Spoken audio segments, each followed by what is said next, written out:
Anyway, so now we got them out of there because now it was time for the first match. Solo and Roman in the tribal combat or conflict or whichever one. Now I've Combat. second guessed myself. Tribal combat. And again, I noticed the announcers explaining the stories, the angles, the background, the meaning of the Ulafala. And Roman and Paul came out, got a big pop. And okay, one thing the ring announcer's hair is way out of control. What's her name? I don't know, but so far I'm not really a fan.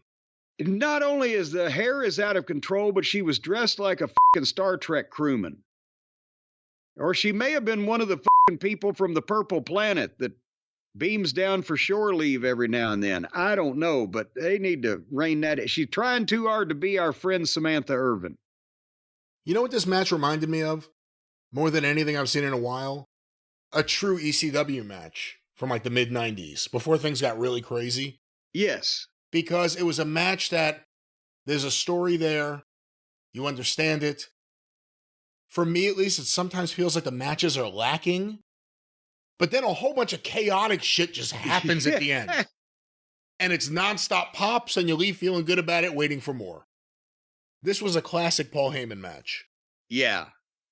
And he's there at ringside, obviously, holding the prize, the Ulafala, and McAfee made mention of the fact they're chanting, "Fuck you, Solo." And well, it's Netflix, so now we can just get any kind of goddamn perverse language, can't we?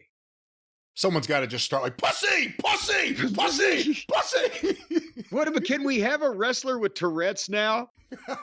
Piss out my ass. Only on Netflix. You can't be on SmackDown. Well, that's because they got split rosters. They could have the Tourette's victims over on Raw. But anyway, we got the match started. And the logos, the sponsor logos all over the mat. Vince McMahon he hated that. He wanted a clean mat. If there was a stain as big as a golf ball, he could see it from the hard camera. We'll talk about all the sponsors and who else they've got sponsored them here in a little while on one of the segments. But the people were into this. It was a long match, but it was a good match. I'm not going to give a blow-by-blow or it would be ridiculous. But they did big moves to each other, as you would expect, but they allowed room to breathe in between, and they sold where appropriately for the most part.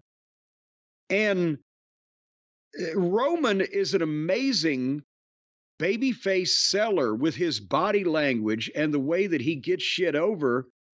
He was good as a heel, but it's unusual that a guy that size that looks that intimidating can sell that well as a babyface. Again, they go back and forth, and then as they get going into their bigger moves and the 2 counts, Roman had powerbombed Solo through the fucking table and got the 1, 2, and Tama Tonga pulled the referee out. And then that's when Jacob comes in and punches and kicks and DDTs and moonsaults Roman, and then Solo hits him with a spike and gets a 2 count. Okay, again, like you said, it's Heyman style. We're going to go for a while, and then big moves, bunch of twists. Nobody expects it. At least they're not, 160-pound high school freshmen taking all these things and kicking out. So then Solo spiked the referee. And here came Sammy and Jimmy, and they got in a fight on the floor, and they were kicking the shit out of Solo, and then Roman hit a spear and covered him, and the second referee came in and slid in. 1, 2, kick out, and we got the "This is awesome." And then all the Stooges fought off. But here came Kevin Owens and gave Roman Reigns a stunner. And Solo covered 2 count. And then Owens started in on Roman again, but here came Cody. And they got in the hockey fight, and Cody hit the Cody cutter, and they fought out in the crowd. And at that point, your attention's back on the ring, and Roman spears Solo, boom. And it hits him with another one, boom. and 1, 2, 3. So it was a great production, and they had the people going. And then, of course, Paul comes in and is starting to hold the Ulafala out. And then here comes The Rock. And he comes to the ring, and Paul trepidatiously hands him the Ulafala. And he puts it on Roman Reigns. And you think, okay, they're having a stare down. There's going to be something go on. And there was not only a handshake, but a hug and I love yous exchanged. And then Roman put his finger in the air. If The Rock had made some, gesture or if he had indicated somehow we're going to fight, then I would think, well, Rock's going to give Solo a little boost up here to recover him from this win. They're going to be involved some kind of way. But with The Rock and Roman going, we love you, we love each other, and Solo just got beat, that's why I'm wondering what's going on with Solo and his group now. Well, we shall see. The Rock announced he'll be on NXT, because that's what we need. And boy, that came out of nowhere, didn't it? I'll be on NXT, the place where they gave my daughter a job for no good reason on TV. The worst television performer ever. But I mean, what do you think? Because look, what you're saying is right. I'm not saying that that's not what happened, but I don't know if that shuts the door. The same way I don't know if him coming out there and giving an acceptance speech on behalf of WWE for this big thing of being on Netflix is the same as what he would have done if that wasn't the case tonight. I don't know if he would have been there if that wasn't the case tonight. So I don't know. I don't know if it was a one-time thing. He loves getting a spotlight. We know that. So you have two options. He gave him the Uli Fali or whatever the fuck. Because now, don't be disrespectful. To the gimmick? We got a lot of fans and listeners over there in the island. They don't follow the bloodline. They're not like walking lockstep with the bloodline. Well, over there, if you mispronounce the Ulafala. Is it Fala or Folly? Fala. Oh, okay. It's funny if it's Folly. Fala la la la la la la la. Well, the point is him putting it on The Rock or him putting it on Roman. That either means he's endorsing Roman and that's it. It's over. He's Roman's loyal servant. Or it's just a temporary thing. Again, they drew it out. They made it as drama-filled as it could be. The placing of a necklace. I think they've made a big mistake and softened this thing up if they're still going to do something and everybody was so huggy and kissy and smoochy. See, this is what I'm saying. This is the problem, though, with The Rock's commitments. It's like if you want to do something, there are two choices. You need time for him to be able to do it and build up to it. And then he either needs to win, which in this case would make him well, actually, Roman's not the champion. It wouldn't make him a champion. But he either needs to win or he needs to put the person over and make them bigger.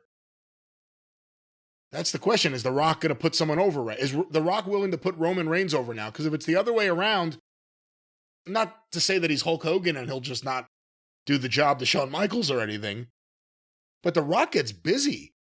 I think you kind of have to look at him almost like a one-match person. He's not John Cena giving you a year. You have to hope you can get whatever you can get out of him. Yeah, and he needs to put one of these two guys over. I think it would mean more to him to put Roman over, a member of the family at least. I would think so, yeah. But we shall see. What do you think the odds are, Brian? What do I think the odds are that The Rock will put over Roman Reigns or Cody Rhodes? Yeah. I think the odds are much better that he'll put over Roman Reigns. Do I think it'll happen? I guess maybe WrestleMania next year? Maybe? Do you think that The Rock will score a touchdown in the next NFL game? Oh, no. He's not an NFL football player. He was a college football player. Oh, but I thought he bought the NFL. No, he bought the XFL, and then I think that went bankrupt too. Do you think he's going to score a touchdown in the next XFL game? No, I don't think there is an XFL anymore. The XFL had to merge with the USFL to create a new football league of failed spring football. Oh, well, projects. that's the UFL. Do you think that he will score a touchdown in the next UFL game? He's not going to score any touchdown. I can't believe you're still hanging on to this. There will be no touchdowns from The Rock. You mean The Rock can't even score 6 points anymore? Son of a gun. Well, I'll tell you, folks, there's plenty of football players out there that can. And you need to bet on some of them with our friends at DraftKings Sportsbook, because they are an official sports betting partner of the NFL. I don't know, they may do some kind of dealings with the UFL or the XFL or whatever under the table, but they're official with the NFL. And you can bet on whether or not the players are going to score touchdowns or not. Now, since this is a football game, and that's the idea that people are trying to do that type of thing, score the touchdowns, it's not all that far-fetched to think that you might win. And all they got to do is just score a touchdown. Well, you have to bet on it, and then they got to do it. And if you do your part and they do their part, you're going to win. That's the way it goes, Brian. There's pretty much no downside.